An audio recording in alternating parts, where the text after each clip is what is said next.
Un groupe de personnes, brasseurs de vent, spécialistes en généralité, experts en pipotique appliquée et chercheurs de vérité, nous proposent une nouvelle cosmogonie, la cosmogonie de la Terre plate.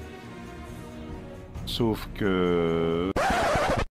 Grande nouvelle sur la Terre plate, l'Observatoire de pipotique et le laboratoire de brassage de vent à haute vélocité a de nouveau découvert un complot qui s'avéra au final être du pipeau.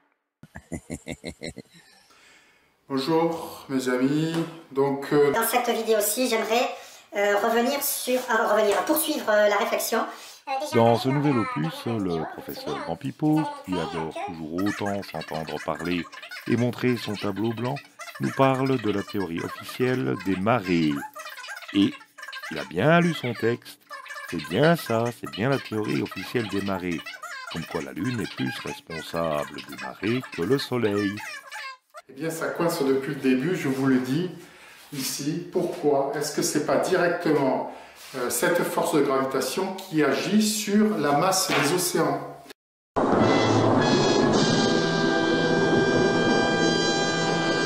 Et on a bien un rapport concernant les océans, on a bien un rapport de 200, c'est-à-dire qu'on a une influence du Soleil qui est 200 fois plus forte que l'influence de la Lune. Voilà. Et tout le reste, c'est des supercheries mathématiques qui ne servent à rien pour des gens qui réfléchissent au minimum. Voilà.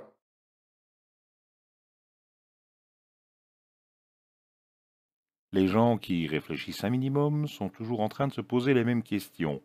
Comment se fait-il que des logiciels basés sur les calculs officiels des marées sont capables de vous donner les marées hautes, les marées basses, les marées de vives eaux, les marées de mortes eaux, sur n'importe quel point de France et de Navarre et même de la Terre entière, sans se tromper? Encore une fois, ces logiciels donnent des prédictions qui correspondent aux observations que vous pouvez faire.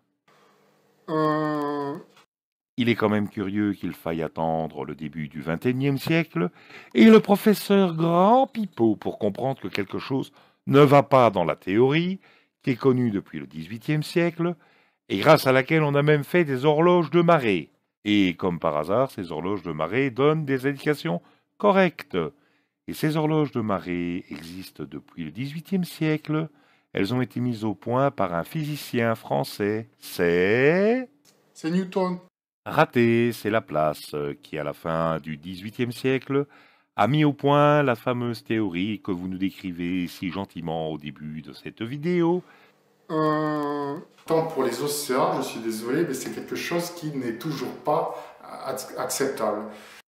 Pas acceptable, mais comme preuve qu'il y a un problème, c'est le désert, à part votre parole. Comme équation pour faire fonctionner les marées sur la Terre plate, c'est le désert, déjà qu'on ne sait pas quelle est la distance Terre-Lune. Donc la conclusion de ce pompeux discours, c'est qu'il s'adresse à des esprits infantiles qui aiment bien écouter du pipeau et qui s'endorment sur leur certitude.